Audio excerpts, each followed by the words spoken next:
Hi guys, and welcome to Escape Wheel Watch Reviews. My name is Steve, and today we're looking at the limited edition Pagani Design PD1723, or how I like to call it as the Vintage Air King homage. So this watch was sent to me by the Pagani Design AliExpress official store on AliExpress.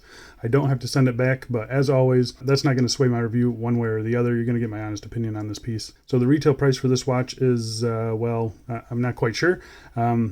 Early on, it was about $190. Now it's showing as about $156 with a sale price of $140 during the summer sale. The watch comes in three different colors. You have black, white, and you have the gold that you see here. And then you have an option of the steel bracelet or a leather strap. The watch case is made of 316L stainless steel. It has a sapphire crystal, screw-down crown, screw-down case back, 200 meters of claimed water resistance, a stainless steel bracelet and clasp, and a first for Pagani Design. It runs the Hong Kong Precision Time PT5000 automatic movement. So it's definitely a very cool watch from Pagani, a watch that homages the vintage Rolex Air King 5500 from the late 60s. It's also limited to 300 pieces per my conversation with him, so this is a limited edition, and he told me that they're not going to be making any more because they aren't really making any money off of these things. So yeah, just keep that in mind when you're thinking about purchasing this. This is also, like I mentioned, their first high beat automatic movement, and it's also priced a bit higher than most of their other watches because of all of those factors. But I'm here to find out, is it worth that price that they're asking? Before we dig in and find out, do a quick wrist check here. Got the St. Martin SN 103 on the wrist today. This is a new release. I just did an unboxing up here. Go check out that unboxing. I was debating between this one and this one, reviewing before I go on vacation. This one here, I think it's a slam dunk. Buy it. There's not any real deal breakers with this one. This one here, it's a little less obvious, so I figured I would do this review before I took off on vacation. So yeah, I say we dig right in and let's get to it. All right, so get to the dimensions first. As usual, I'm measuring a 37 millimeter case. We got a thickness of 12.3, and that includes the sapphire crystal. A lug to lug of just under 44 millimeters. You got a 20 millimeter lug width. Bracelet tapers down to 16 millimeters at the clasp, and then sized up for my 7¼ inch wrist. It weighs 127-ish grams. So I think the size of this thing, the weight of this thing, feels really good. You see you've got some decent turn down to the lugs as well, which is nice. It kind of hugs the wrist a little bit better. You've got a really nice tall top hat sapphire. It's nice that they slim down this case profile. I think obviously not quite as much as I could, but it's not a flat sapphire crystal, which makes the whole watch look thicker. So they did a really good job with that, I think. The bracelet, I think it's okay. We'll talk about that in more detail later. But yeah, I think the size of it is really good compared to my St. Martin. This one actually wears a little bit bigger because the dial is actually a little bit bigger, at least looks a little bit bigger. So yeah, just keep that in mind. It doesn't feel super small on my wrist, which is exactly what I want. That 36, 37, it's right on the cusp for me. This one fits great, and I think the size is really good too. So yeah, I do like it. But I'm going to go outside right now and throw it on my wrist for you.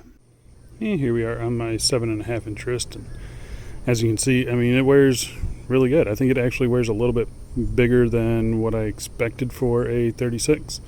So yeah, it's actually pretty nice, and definitely wears a little bit bigger than my St. Martin. So yeah, just keep that in mind, I guess. Great size though. You do have some decent turn down to the case, so it does hug the wrist pretty well, I think. You've got the bracelet, which kind of flows nicely with those female end links as well. The bracelet is perfectly fine, comfortable. We'll talk about that a little bit later. Yeah, I've got no real issues with the watch on wrist. It's been very comfortable, very light, and yeah, I'm pretty happy with it overall. And unfortunately, we have no sunlight here this morning. But you can see, I mean, it's very legible, even with this gold on gold, more legible than I imagined it would be. So that really hasn't been an issue with me. And the crystal, it's got plenty of AR coating on it, and it does a great job. The crystal on this thing is fantastic, absolutely fantastic. But yeah, what do you guys think? I'm going to go throw this on some straps, and we will get back to it. Here we are on a black textured leather strap, kind of cream stitching, matches the dial pretty good, and I think that looks really good. This is what I've been wearing it mostly on. Yeah, I think it looks great. Really has that vintage look and feel with the gold dial. Yeah, looks good. What do you guys think? I'm gonna go throw it on a bunch of other straps though. Here we are on a kind of light brown vintage Vario strap. I think that looks really good. And I know the other leather strap options on this color, I believe, are brown, so that kind of gives you an idea of what it'll look like. Yeah, definitely a nicer strap here, but yeah, just gives you an idea. What do you think?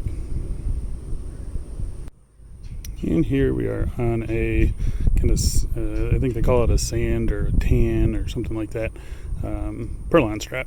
These Perlons are great for summer, nice and lightweight, really cool texture, and I think they look awesome. They're cheap, comfortable, they come in a bunch of colors. This one looks good. What do you guys think? You got one last one I'm going to throw it on. And lastly, here we are on a dark green khaki. I'm going to call this a single line NATO.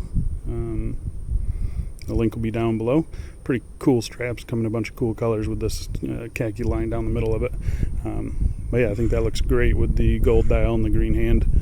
2 layers underneath the watch there, still sitting up really nice, comfortable. I've got no problems with it. It looks comfortable, feels comfortable, and I think it looks pretty cool.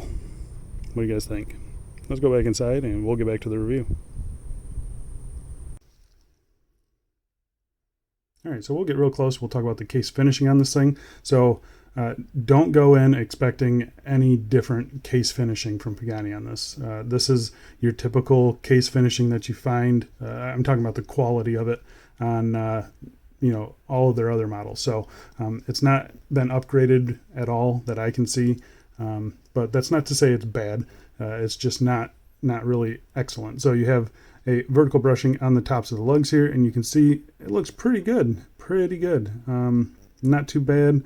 I see like kind of right up by this case here, you can see these lines aren't really going straight down like the rest of the case, so it's almost like they're a little bit angled here and then it kind of goes straight. Nitpicking here, but it's just something that I noticed. The sides are nicely polished, as you can see there. Pretty happy with the polishing on this. The bezel itself also nicely polished. I don't really see any issues with the polishing on it. Really nicely done. Nice and soft case too. It is a rounded case. It's not a straight case.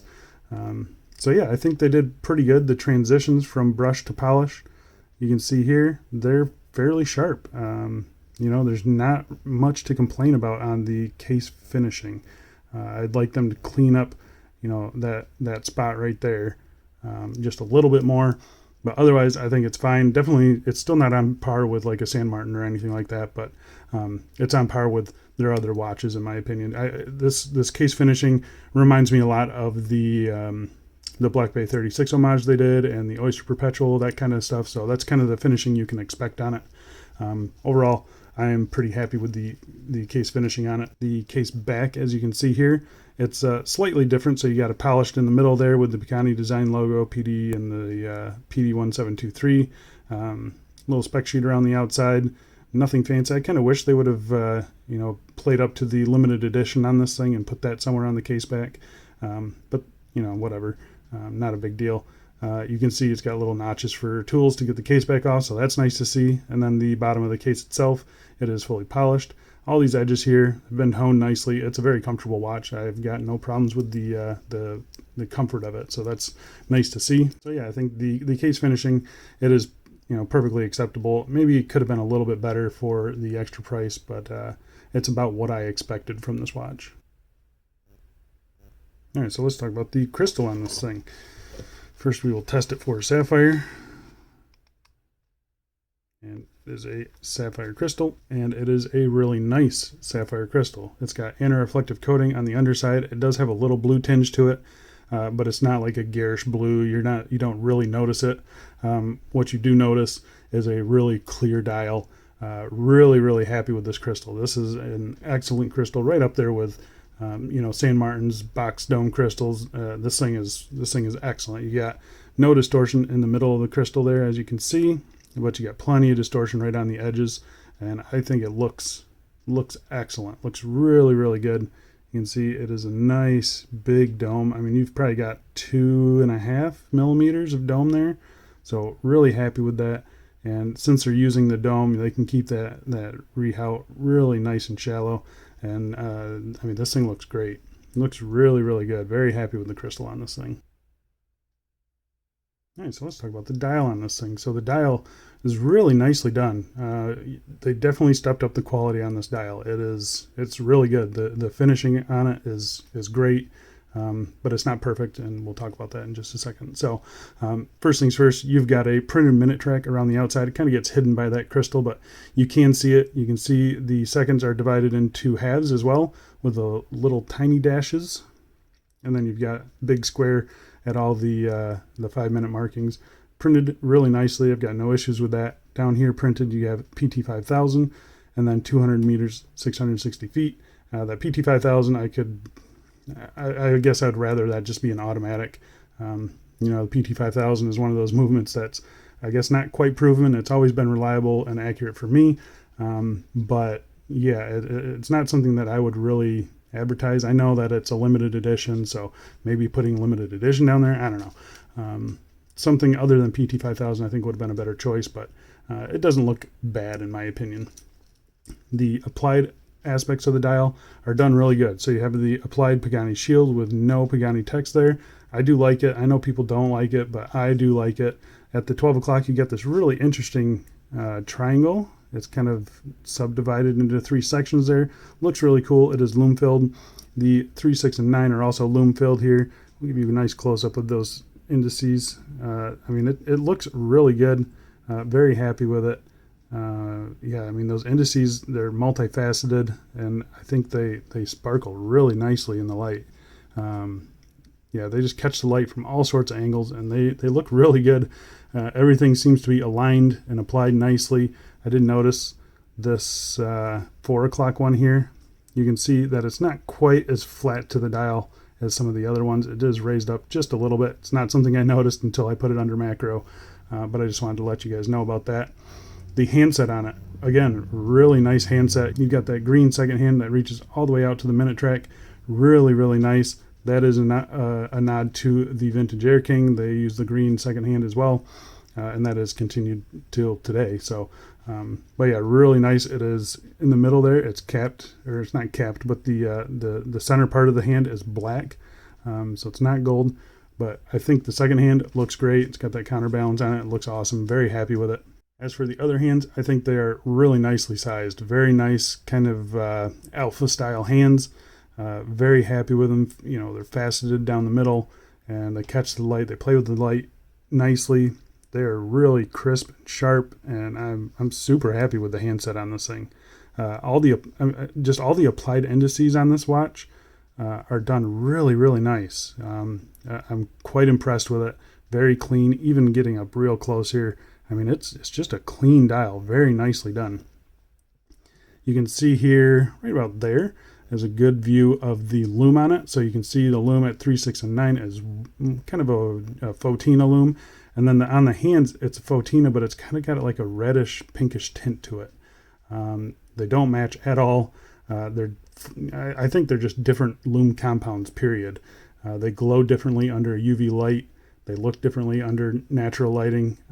I wish they would address that and fix that, but it didn't bother me as much as I thought it would. And I think it's because they kind of blend into the hands, the loom here. I think it blends into the hands nicely, and it actually doesn't bother me as much as it should probably. So yeah, maybe you're the same as me. Maybe that's a complete deal breaker for you. I don't know. But for the most part, it hasn't really bothered me at all. So, yeah, just keep that in mind. In the dial on this gold one here, it's got some nice flake to it. I think the other ones are just simple. They might be, the white one might have a little flake to it, but I think the black one is just a matte black. I think they all look really good though. But getting back to the loom on this is it's not good. I'm going to pop up a loom shot right now. Here you can see it against a couple other watches in the collection. The hands on this thing fade pretty much immediately, which makes it completely worthless. Pagani really needs to step up the lume on the hands. They say they don't have someone that can apply the Swiss Super Luminova. I don't know if I believe that or not, but yeah, take that for what it is. They just need to fix that. It's one of their Achilles heels, I think. So yeah, the lume on this watch is not good. All right, so let's talk about the movement in this thing. So as the dial says, and as I said earlier, this is the PT5000 automatic movement. So it's 28,800 beats per second, or beats per hour. That's 8 ticks of the second hand every second. It hacks, it hand winds. It's been reliable and accurate for me in other movement or in other watches.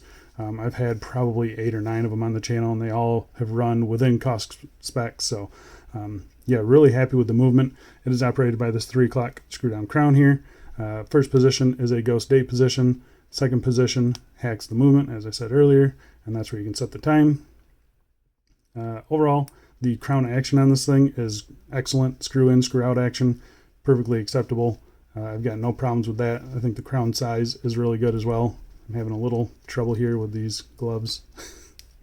But yeah, otherwise, I've got no issues with this crown when I'm not wearing gloves. So yeah, really happy with the crown action on it. It feels very solid. There's no wobble to the crown or anything like that. So yeah, pretty happy with that.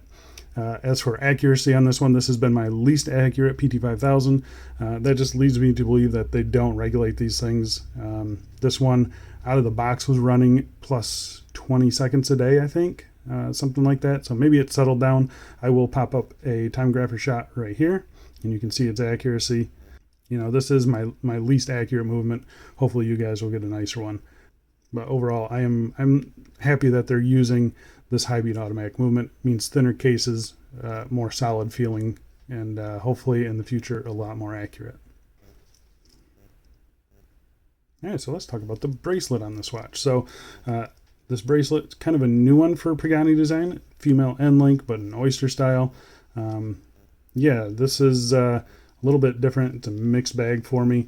It definitely has a vintage appeal to it, and that's my kind way of saying that it's not great, but it's also not terrible either. So so if you did see my unboxing, I'm gonna talk about this first up. If you did see my unboxing, you'll notice that the links on this thing are not symmetrical. So the link here is about 0.5 millimeter wider than the link on here on the outside. That is something I brought up to the store. They contacted the factory, they looked at their stock, and they don't see this on any other watch. So hopefully it's just a one-off thing. I took the hit, so no one else has to. But yeah, just keep that in mind. That might happen on yours. Hopefully it won't. It's something I've never seen from Pagani, so I expect them to have that fixed, or not have that issue on every watch. So yeah, just keep that in mind. But let's talk about the watch here, or let's talk about the bracelet. You've got a brushing on the top of the lugs. You've got polishing on the sides. It's a 3-link solid oyster. You have solid female end links. The end link fitment is really good, very solid. You can see it even follows the curvature of the case really nicely. Very happy with that. You got a little bit of soft machining here, but it's a Pagani. That's kind of what you expect, right? But you do have really nice articulation on those female end links. So even with really small wrists, you're going to be fine with this thing. Like I mentioned, they are solid end links, solid links. You've got screw pins for adjusting. The clasp on this is a pressed outer shell. So you have your Pagani shield on the flip lock there. You got your 2-button release here, and it's milled on the inner side here. Nicely done. I've got no problems with this clasp. It's definitely not the fanciest or the nicest clasp, but it works fine. There's no quick or easy link adjustment here, but you do have 3 micro adjust holes here, so I had no problems getting a good fit for my 7.5 inch wrist, or 7.5 inch wrist. The mechanism works perfectly fine. You get nice satisfying clicks there. I've got no real problems with it. It's not a fancy clasp, but it's not a bad clasp at all. Yeah, and it feels pretty solid. You do have some pretty decent flex in the bracelet here. That's a good thing and a bad thing. It does jangle a little bit more than a normal oyster bracelet does, but it makes it more comfortable. So just keep that in mind. The flex in the bracelet, it's been fine for me. I haven't had any links catching on each other or anything like that. So yeah, that's kind of my thoughts on the bracelet. It's okay. I like that they're going to a female end link system here on the Oyster style. Very happy with that. Yeah, I think the bracelet, as long as you don't have the issue that I did with the mismatched links, sorry, I think you're going to be pretty happy with the bracelet. It's not anything special from Pagani Design though. So there you go, guys. That is the Pagani Design PD1723, a vintage Rolex Air King homage, limited edition PT5000. I think at 140, I think it's a pretty good value. I'm taking into account the Tandorio PT5000s are like 110. The Matic PT5000 Seamasters are like 180. So this kind of slots in between, and I think you're getting a bracelet over the Tandorio, which will ship with a rubber, and I think the dial and the crystal and the hands, I think kind of warrant that little extra price bump. 140 bucks, I think, is a pretty good price for this watch. Yeah, and I definitely think you're paying just a tiny bit extra for the aesthetics. There's nothing on AliExpress that looks like this. This thing looks incredible. Looks really good. Yeah, so very happy with this watch, and I think it looks pretty cool, and I think it's definitely worth you guys checking out. And if you think you like it, I think you're gonna enjoy this watch. It's been very good for me. So yeah, if you want to see some more pictures of this, maybe on some different straps, check out my Instagram. I'll be leaving the links for that down below. If you guys have any questions or comments about this thing, just let me know. Drop them down below. You're gonna pick one up? You think it's too overpriced? Just let me know. We'll have a discussion about it. I like chatting with you guys. I think that's about it, though. Thanks a lot for watching, guys, and I will see you in the next one. See ya.